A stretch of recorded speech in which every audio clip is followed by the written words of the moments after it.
para darle gracias a Dios, a quien debemos siempre invocar en unos momentos como estos, en la que necesitamos la dirección de Él. Dios, Padre Celestial, te damos gracias por este momento que tú nos has permitido estar aquí reunidos para darte gracias y dirígenos en todo lo que vamos a hacer en esta hermosa tarde. Bendice a cada uno de nosotros, de manera especial al doctor Jorge Adalberto Martínez, quien es el autor del libro que tú le va a permitir la puesta en circulación de esta tarde, de manera que nos bendiga y nos dirija. En el nombre de Jesús. Gracias. Y a todos ustedes pueden sentarse. Muchas gracias. Damos gracias a Dios por permitirnos estar aquí reunidos en este hermoso lugar. A doña Julia, al grupo Pereyó, José Canalizador, a todos ustedes por estar aquí en esta tarde. En la puesta en circulación del libro La Escuela que Aprende, de la autoría del doctor Jorge Adalberto Martínez. Dámosle la bienvenida a cada uno de ustedes y esta vez de manera significativa a este gran evento. Vamos a tener la palabra de bienvenida a cargo del director del distrito 0304, licenciado Porfirio Pérez. Si ustedes requieren, vamos a recibirlo con el aplauso merecido. Muy buenas tardes a todos y todas.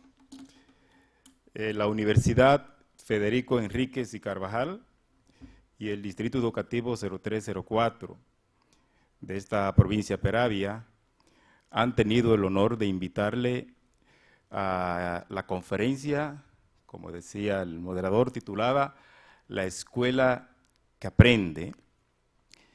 Y para ello, pues, contamos con la presencia del viceministro y director de la Escuela de Directores, el doctor Adalberto Martínez. Además nos acompañan el rector de la Universidad Federico Enríquez y Carvajal, recinto Baní, el licenciado Gregorio Beltré. Acompañando al doctor Martínez, el licenciado Roberto Cordero. Y contamos con la grata presencia de la directora de este Centro Cultural Pereyó, la arquitecta Julia Castillo, a quien le agradecemos de manera significativa que nos haya cedido este espacio para esta conferencia. Queridos colegas, directores, profesores, estudiantes, también personas de la comunidad de la prensa y técnicos y técnicas docentes del Distrito Educativo, bienvenidos y bienvenidas sean todos a este evento. Lo dejamos entonces con nuestro moderador. Como forma del seguimiento a este programa que tenemos en esta tarde, vamos a recibir a quien tiene la responsabilidad de las reseñas o semblanza.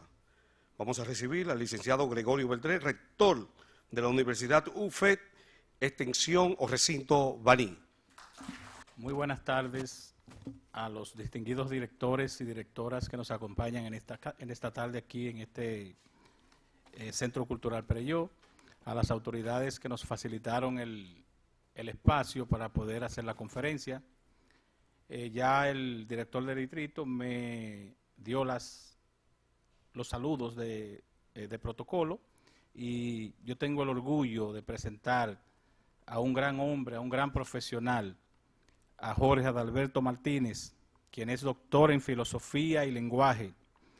Posee un posgrado en Procesos, Reformas y Políticas Sociales y 2 maestrías, una en Ciencia Política y otra en Planificación y Administración de la Educación. Ha ejercido la docencia en educación primaria, secundaria y educación superior a nivel de grado y posgrado. Y ha ejercido como director de investigaciones, decano de humanidades y vicerrector universitario. Ha sido director de centros educativos, director distrital de educación, director general de Educación Media y consultor para la transformación curricular, coordinador de los estudios preliminares y gerente de proyecto multifase para la modernización de la educación media. Es el creador y responsable de los TV Centros y de los Centros de Excelencia de Educación Media, dos de las estrategias pedagógicas más promisorias con que cuenta el sector público del sistema educativo dominicano. Desde el año 1975 ha representado al Ministerio de Educación en diversos eventos y participado en numerosas experiencias educativas en Corea del Sur, Brasil, México, Argentina, Colombia, El Salvador, Costa Rica, Puerto Rico, España, Francia, Panamá, Surinam, Honduras, Nicaragua, entre otros. Ha publicado 15 libros. Su obra, Entre la Manigua y el Plantel, obtuvo el segundo premio del Concurso Nacional de Ensayos de la Fundación Consuelo Pepín en el año 1986 y el premio de la Feria Nacional del Libro en el año 1993. El doctor Martínez ha participado como jurado de los Premios Nacionales de Literatura y en el renglón de literatura infantil ha sido columnista y articulista de periódicos y editor de libros de texto.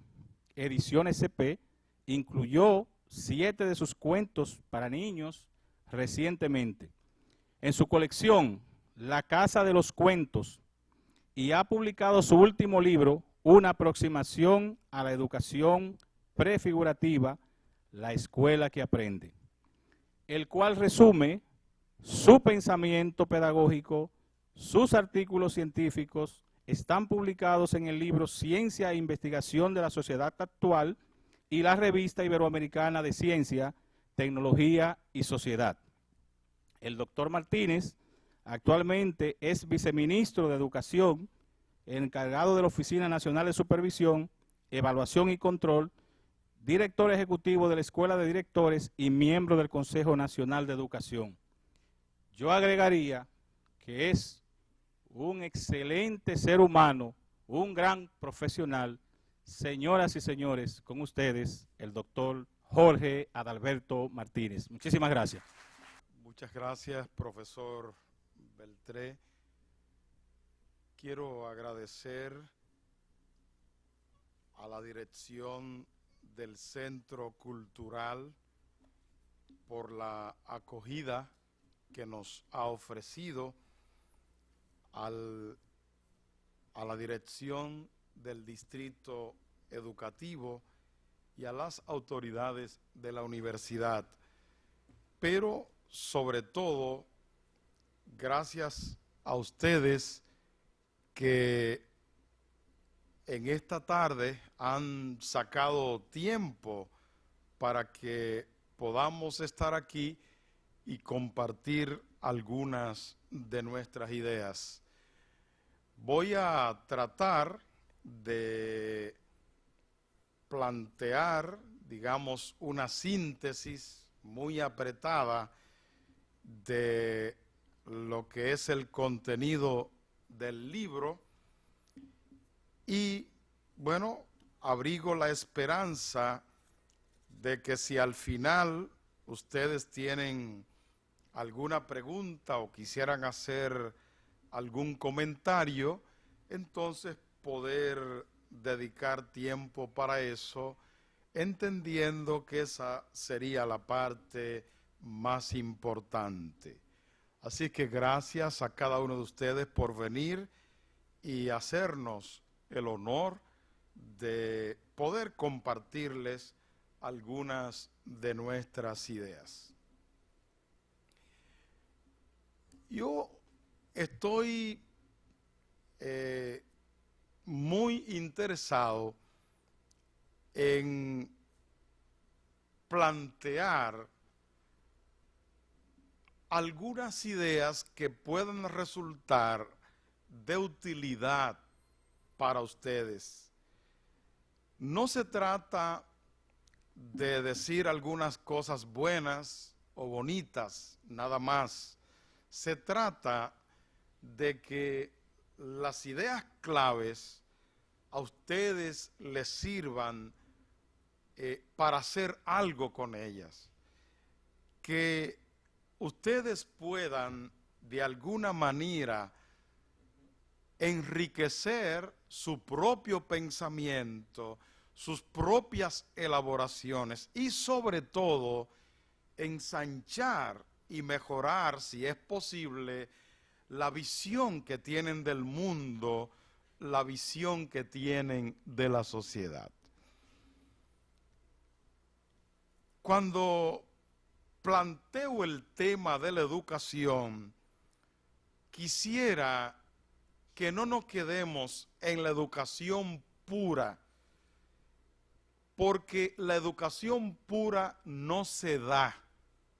Es más, yo estoy convencido, y no solo yo, muchísimos otros investigadores están convencidos de que los problemas principales y más importantes en materia de educación, las principales cuestiones que afectan a la escuela no son problemas pedagógicos, son problemas sociales y son problemas económicos.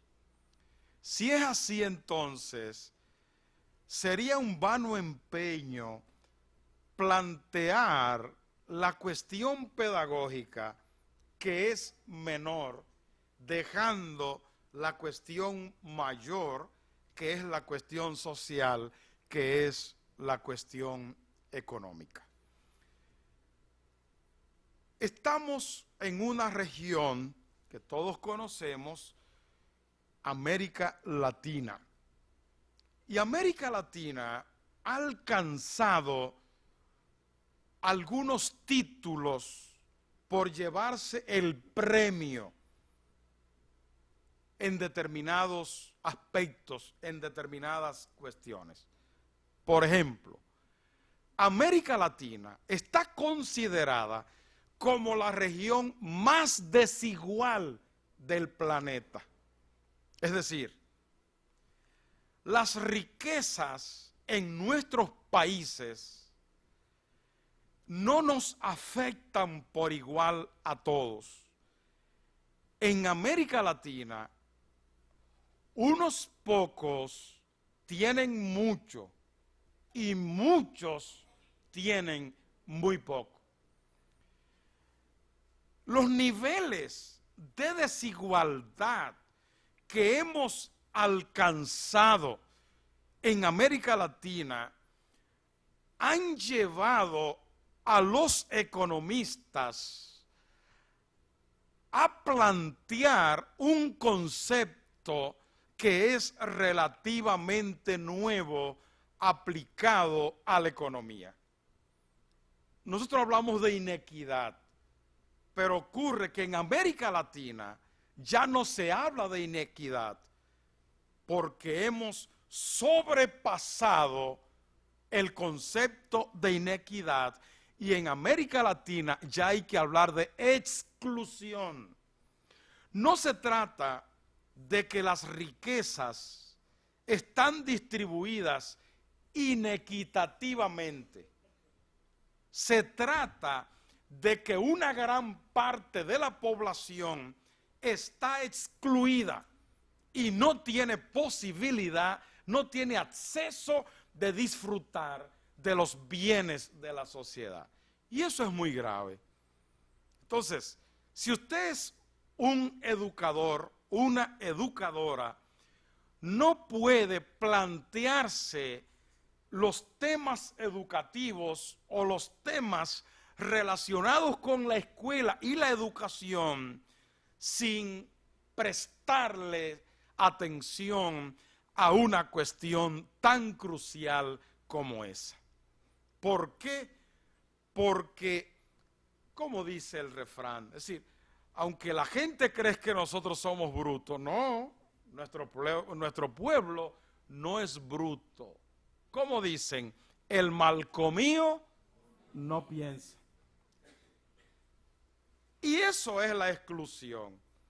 ¿cómo tú vas a educar exitosamente a un niño cuya familia no tiene alimentos, cuya familia no tiene techo, cuya familia no tiene salud?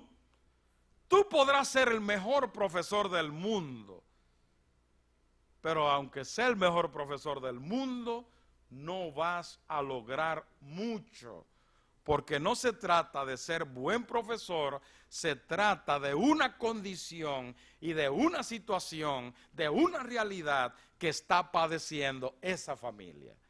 Y en nuestro país y en toda la región latinoamericana, eso es muy común. Es más, en Barahona hay personas que viven en cavernas. Quizá ustedes piensan que aquí, sí, aquí, en la República Dominicana.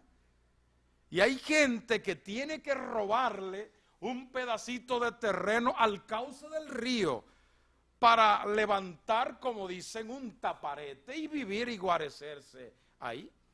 Y ahí hay niños que no saben lo que es una cama, tienen que dormir en el suelo, en plena República Dominicana y en pleno siglo XXI. Entonces, no es posible plantearse con seriedad el tema educativo sin atender al tema económico, al tema social. Hay una situación que nos pone, digamos, en la cuerda floja. Finalizada la Revolución de Abril en 1965, en la República Dominicana se desarrolló un modelo económico tendiente a la generación de nuevos empleos. La economía dominicana, repito, a partir de la finalización de la Guerra de Abril de 1965, se desarrollan las zonas francas industriales como un modelo de desarrollo económico llamado a generar miles de empleos. Les pregunto a ustedes, ¿eso es bueno o es malo? Es bueno, ¿verdad? Muy bien. Para que las zonas francas prosperen y se mantengan, hay una condición básica, hay una condición fundamental, y es que la mano de obra sea barata. Si la mano de obra encarece, las industrias se van a otros países y se establecen allí porque la mano de obra allí es más barata. ¿Es así o no es así? Muy bien. ¿Y cuál es la mano de obra más barata? La ignorante, la analfabeta, la impreparada, la menos calificada.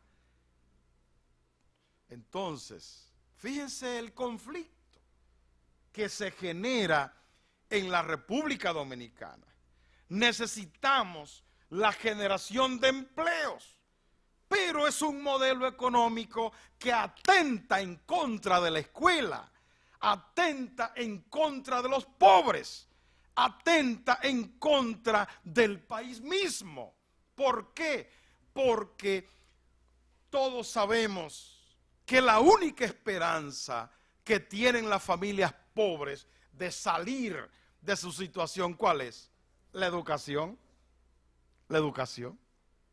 Incluso el pasado presidente Fernández decía que solo la educación salva a la República Dominicana. Fíjense qué problema. necesitamos los empleos, pero necesitamos que la gente aprenda a leer y escribir, que la gente se forme, que la gente se eduque, que la gente se desarrolle, que la gente crezca. Entonces, ¿cómo yo, educador, puedo pensar que puedo plantearme el tema educación sin plantearme el tema económico? Imposible. No entender el tema económico significa no tener posibilidad de entender el problema de la escuela, el problema educativo. Por lo que le dije, porque los problemas principales de la escuela, de la educación, no son pedagógicos, son económicos, son sociales.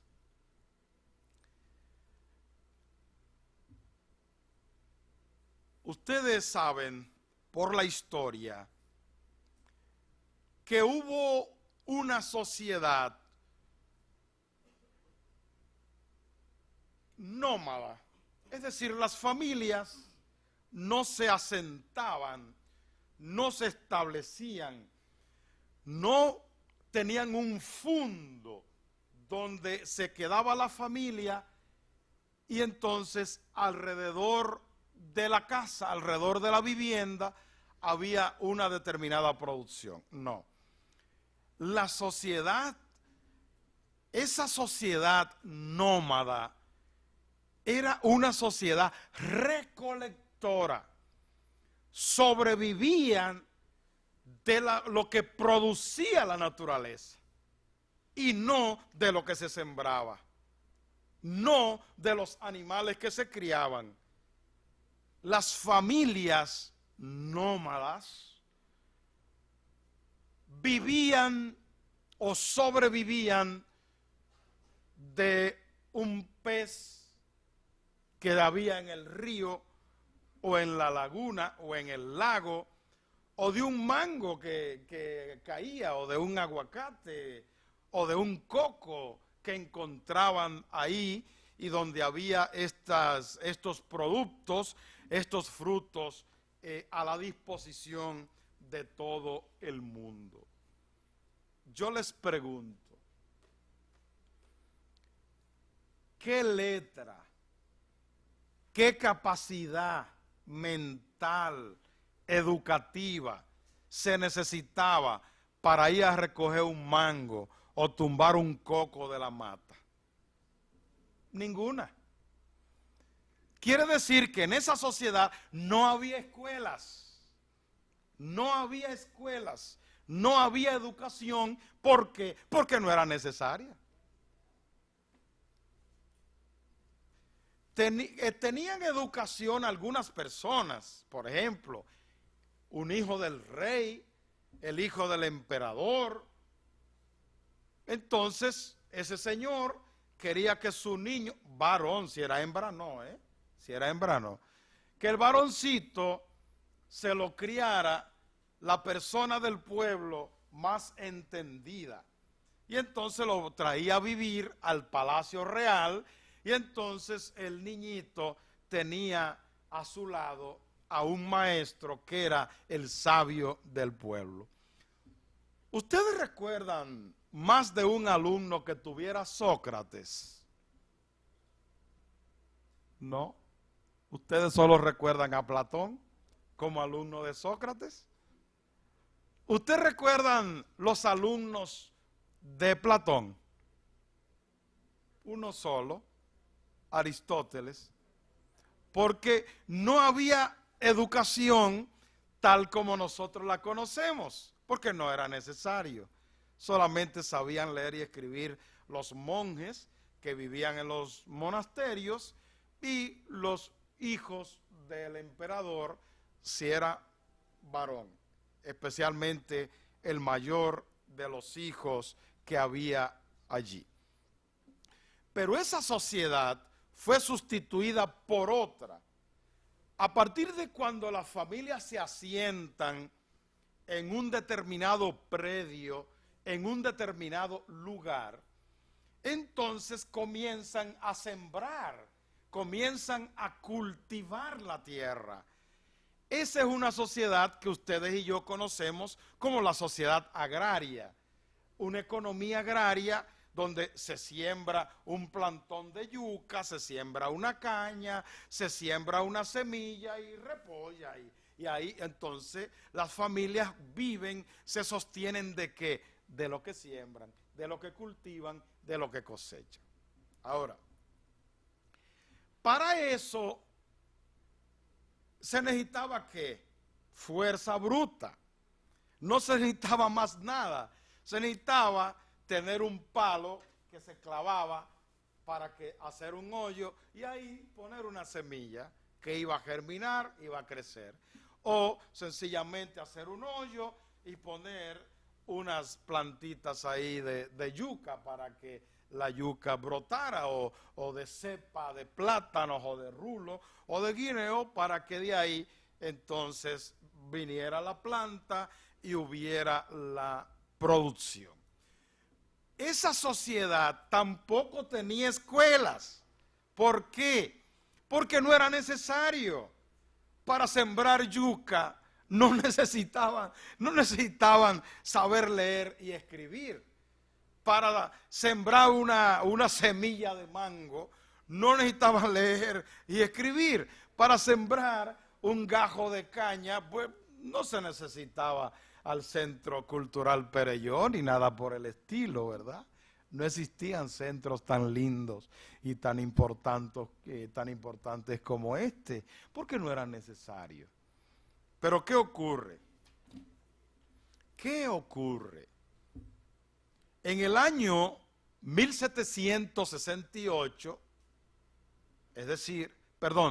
1733, es decir, en el siglo XVIII,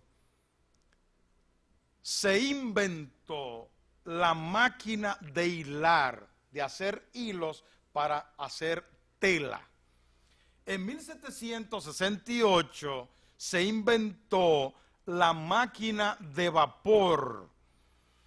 En 1801, ya en el siglo XIX, se inventó la pila eléctrica. En 1802 surgió la iluminación de gas. En 1803 se inventó la locomotora de vapor. En 1814 se inventó el ferrocarril. En el 1866 la dinamita. En el 1876 el teléfono. En 1876 también el frigorífico. En 1877 el fonógrafo. En 1881 la lámpara eléctrica de Edison. En el año 1895 se inventaron los cinematógrafos, la radio y los rayos. En 1897 la telegrafía sin hilo. Todos estos inventos en un periodo de tiempo relativamente breve, relativamente corto, impactaron la sociedad. Ya aquí no se trataba de sembrar yucas, ni sembrar semillas de mango, o cepas de plátano, o granitos de café o cacao.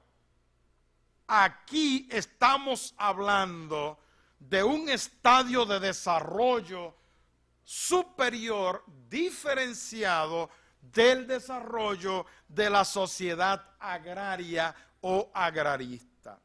¿Cómo se llama esa sociedad? La sociedad industrial.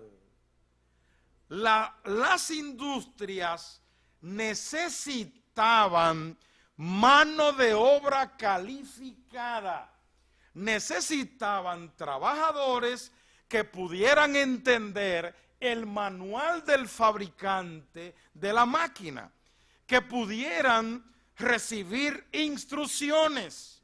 Entonces surge la escuela como la agencia de que dispone la sociedad para dar respuesta a las necesidades de la industria. Ustedes no ven que la escuela donde ustedes estudiaron, en la que yo estudié, en la que ustedes trabajan, ustedes no ven que se parece a una industria. Una sola máquina produce muchas camisas. Una sola máquina produce, ¿cómo se llama una cosa? Que le ponen mucha carne, creo que tiene también harina, salchichón, ¿verdad? Una sola máquina produce muchos embustidos. Y un solo profesor enseña a muchos alumnos. Su escuela, mi escuela, es la escuela de la sociedad industrial. La escuela tal como la conocemos es joven, es joven. Surgió en el siglo XIX y ahí entonces es donde entra mi investigación y entra mi crítica. ¿Ustedes creen que con una escuela del siglo XIX, profesores formados en el siglo XX y alumnos del siglo XXI, ustedes creen que podemos salir a camino?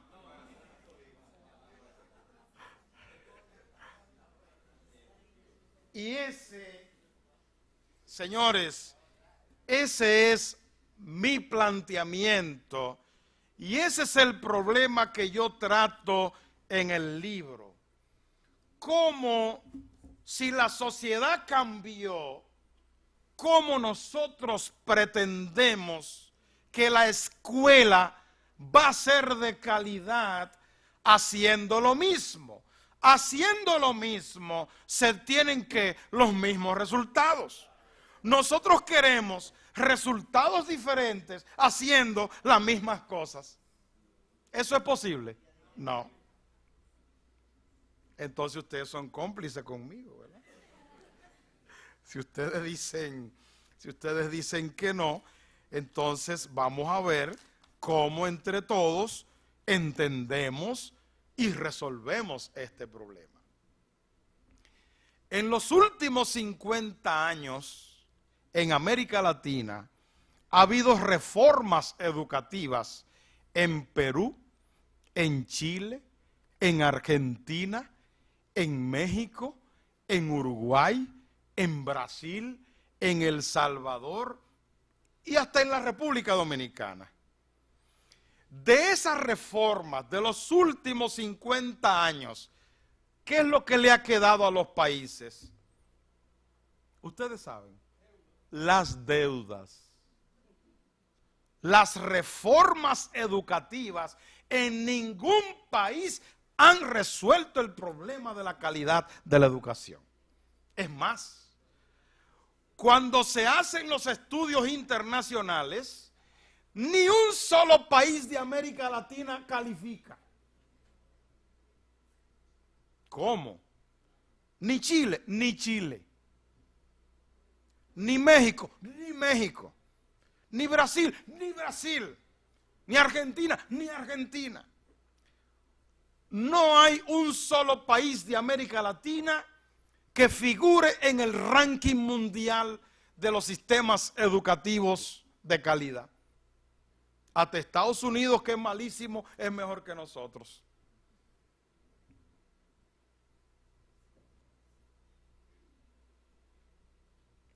Y ese es el problema. Nosotros queremos poner remiendos. Y eso han sido las reformas. Remiendos. si el modelo de la sociedad industrial se agotó, no importa lo que tú hagas, tú vas a hacer remiendos, pero ese modelo no va a resolver el problema de la educación y de la calidad. A partir del Plan Decenal de Educación 1992-2002, nosotros ampliamos la cobertura, nosotros mejoramos la equidad, pero la calidad es peor que antes. ¿Cómo? Sí. Hace varios años, 20, 30 años, los estudiantes de la República Dominicana salían mejor parados que los estudiantes de Guatemala, que los estudiantes de El Salvador, que los estudiantes de Panamá, que los estudiantes de Honduras.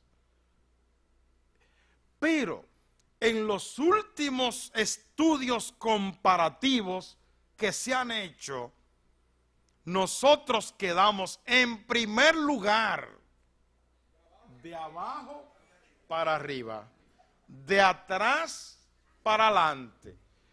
No competimos con nadie, a pesar de todos los esfuerzos que hemos hecho y a pesar de toda la inversión que se ha hecho. ¿Y qué es lo que está pasando? Bueno, lo que está pasando es que el modelo se agotó y nosotros queremos remendar el modelo, pero ¿cómo es que dice Balbuena? Donde no se puede, cuando no se puede, no se puede. Y eso es lo que le pasa a nuestro modelo educativo. La pregunta es, ¿deberíamos seguir haciendo todo lo que hacemos simplemente para estar cansados? Usted hace esfuerzos serios, yo hago esfuerzos serios. ¿Y qué pasa? Nada, no pasa nada. ¿Y cómo es la cosa? Con tantos esfuerzos serios y no pasa nada. Ahora mismo, el gobierno dominicano tiene en plan construir 29,000 aulas.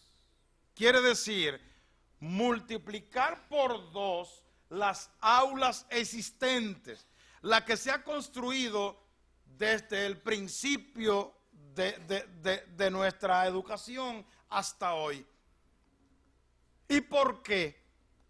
Porque la deuda, el déficit, es de una envergadura tal que tenemos que tomar decisiones heroicas. Y decimos, bueno, pues ahora tenemos el 4% y ya lo vamos a resolver. México tiene el 6% del Producto Interno Bruto y es una educación de las más malas de América Latina.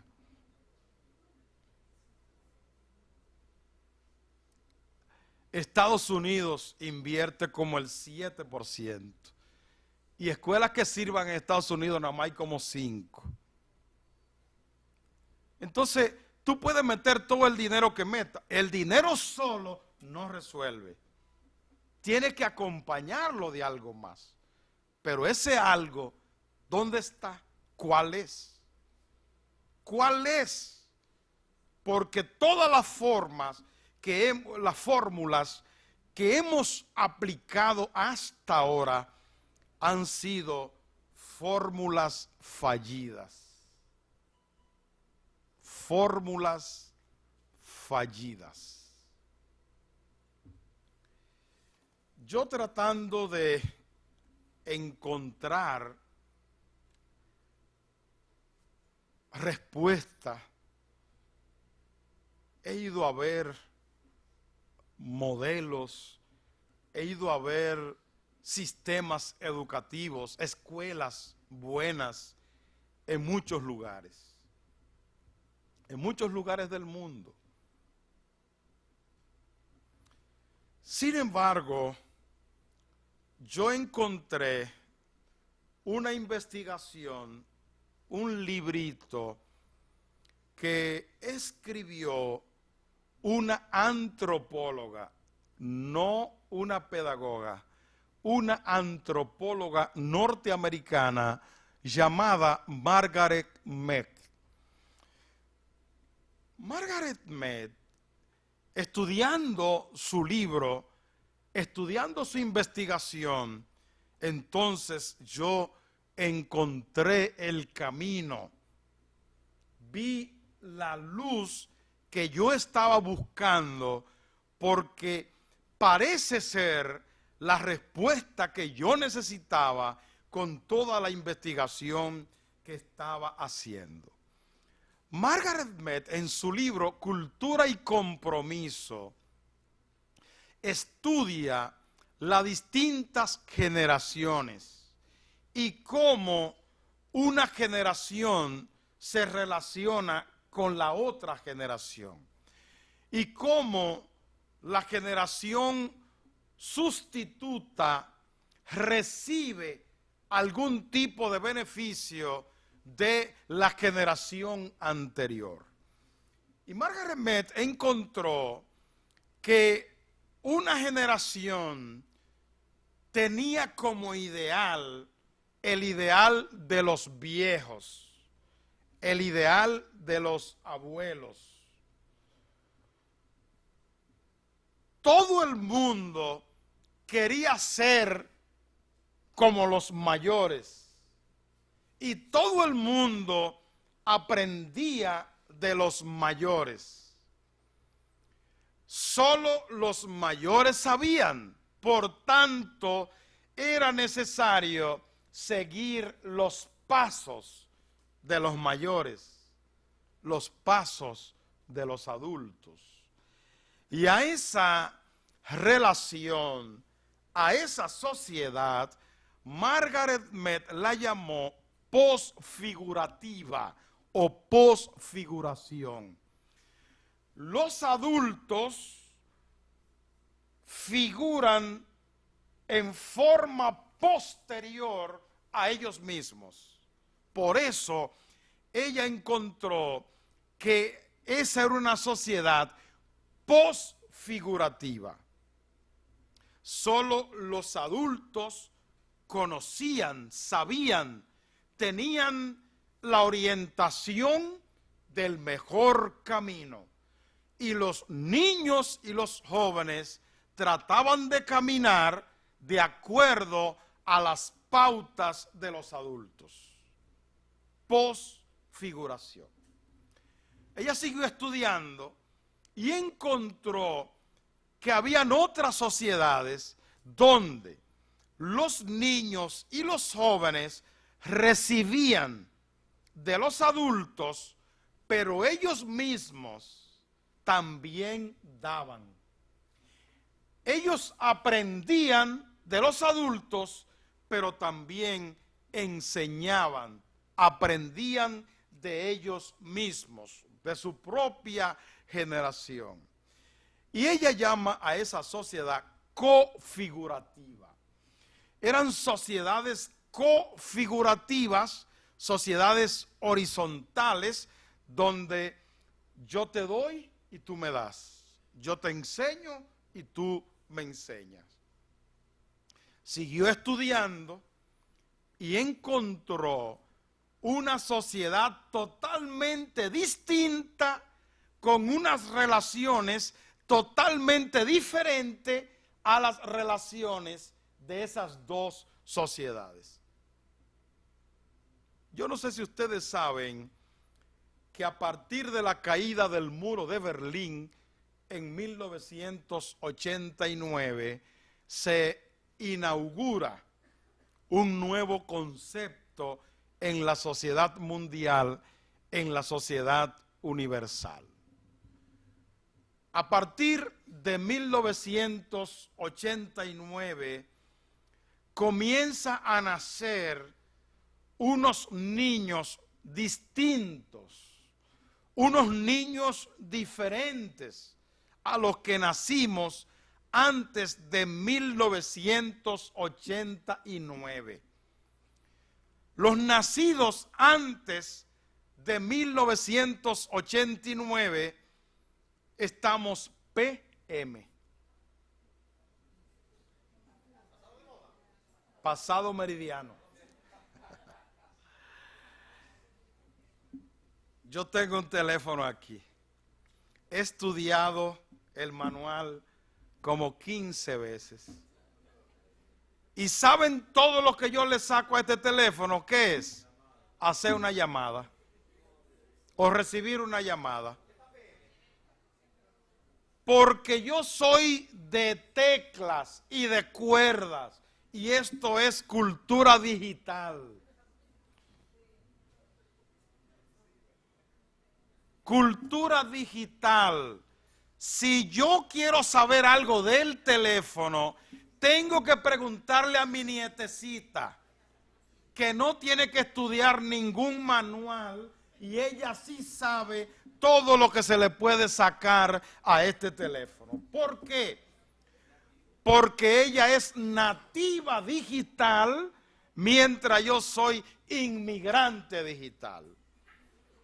Los nacidos a partir de 1989 son los que constituyen una generación que se llama la generación Z. La generación Z. También a esos nacidos a partir de 1989 se les llama los Homo sapiens, con doble P y con Z. No el Homo sapiens que nosotros conocemos, sino un Homo sapiens con Z y con doble P. Es un sapiens totalmente distinto al anterior. Si no lo creen, es muy fácil. Hagan un ejercicio. Pónganse delante del monitor de la computadora y hagan algo. ¿Qué hacemos nosotros, los nacidos antes de 1989? Lógicamente, ¿verdad? Vamos paso a paso. 1, 2, 3, 4. Los muchachos nacidos a partir de 1989 no tienen esa lógica. Ellos no van de que paso a paso. Ellos escanean el monitor completo y se quedan con lo que le da la gana, con lo que le interesa. Nosotros de payaso nos ponemos 1, 2, 3, 4 y duramos un paquetón de tiempo para entender algo y ellos lo entienden de un solo tiro porque tienen una lógica totalmente distinta a nuestra lógica. Dice el señor Bertré, es que ahora estos muchachos no leen, es que estos muchachos no atienden. Falso, Neido. Lo que pasa es que leen diferente a nosotros. Lo que pasa es que atienden diferente a nosotros. Cualquier muchacho de eso chatea con 10 amigos y no se equivoca. Y yo no soy capaz de chatear con 2. Porque me pongo a escribir disparate. Lo que les voy a decir a uno se lo digo al otro. Y estos muchachos no. Hablan con una persona que está en China, con otra que está en Francia, con una que está en Puerto Plata, con otra que está por allá, y van hablando y le prestan atención a todo el mundo. Pero la lógica de los PM es que hay que atenderlo. ¿Y por qué hay que atenderte a ti? Porque yo soy el único que sé. Yo soy la máquina. Yo soy sociedad industrial. Sociedad industrial es una lógica que está pasada de moda, que no va para ningún lado. Esa lógica nuestra tiene que cambiar. Y si no cambia, vamos a trabajar para estar cansados. el que quiere aprender algo, tiene que aprenderlo después que deja la universidad. Porque en la universidad no aprende nada. A pasar los exámenes. A pasar los exámenes. Si la arquitecta no se hace arquitecta después que se graduó, se fuñe. Oiga, con la lógica de los arquitectos, vaya a un edificio. Ustedes no lo ven que el jardín está lleno de caminos. A los arquitectos, como los libros no le dicen que las pasarelas son en función del usuario, ellos hacen la pasarela por donde le da la gana, ¿verdad? ¿Y qué hace la gente? Le hace un camino donde quiere hacerse. Y los arquitectos no son capaces de entender eso, porque esa no es la lógica. Digo, si yo hablo mentira, fíjense el lunes en cualquier edificio para que ustedes vean.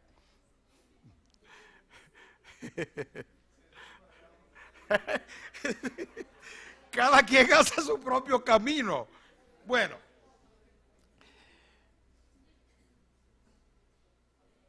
lo que estoy planteando es que si la sociedad cambió, la escuela tiene que cambiar.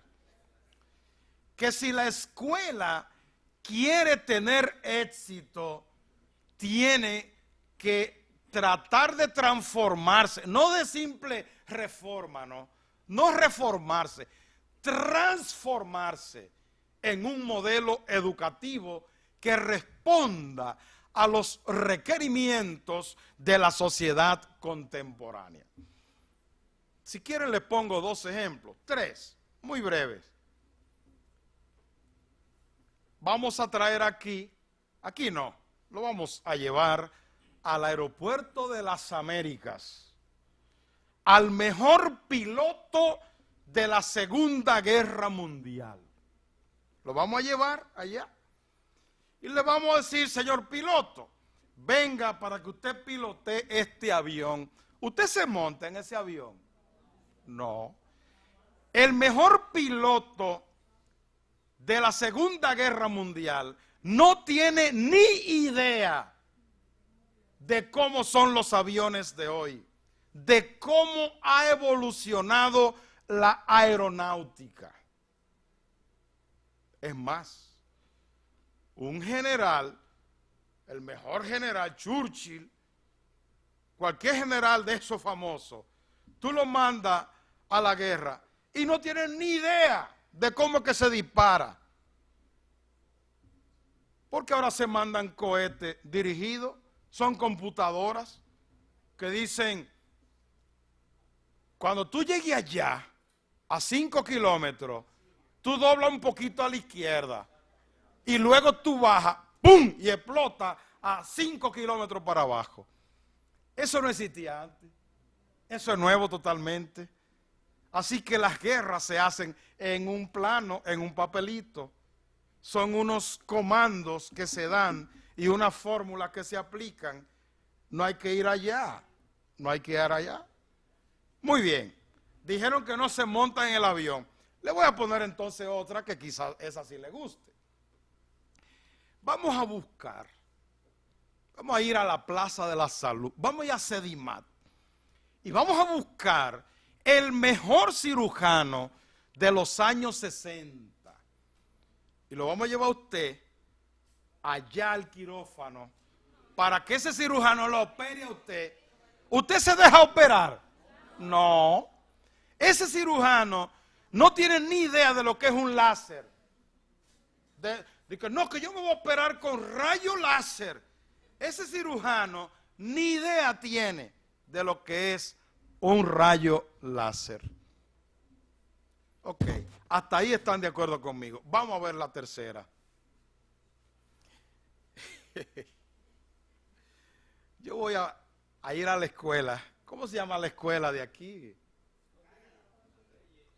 La Escondida, Escondido. Muy bien. Vamos a ir a la escuela. Yo voy a ir con doña Tete. Voy a pedirle al profesor Porfirio que nos haga el favor de permitirnos ir a la escuela El Escondido. Y yo voy con doña Tete. ¿Sabe quién fue doña Tete? Fue la que me alfabetizó a mí. La profesora mía de primero y segundo. Pero cambiemos a doña Tete. En Baní había también una o dos profesoras famosas, ¿sí o no? Claro que sí. Vamos a buscar esa profesora y vamos a traer a la escuela. Cuando ella llegue a la escuela, ¿puede o no puede dar una clase a esos niños? Totalmente. ¿Por qué? Porque la escuela no ha cambiado. ¡Qué dolor! ¡Qué dolor! Algunos dicen, no, espérese, profesor. Mire la tecnología. Igualito que la pizarra, mírelo. Eso no es tecnología. Eso es usar la tecnología como si fuera una pizarra, que ahora no escribo con tiza, sino que lo escribo antes en la computadora. Eso es tecnología, eso no es tecnología. ¿Dónde está el método que yo aplico aprovechando la tecnología para enseñar? No, esa es la pizarra, mírela ahí, igualita que el pizarrón.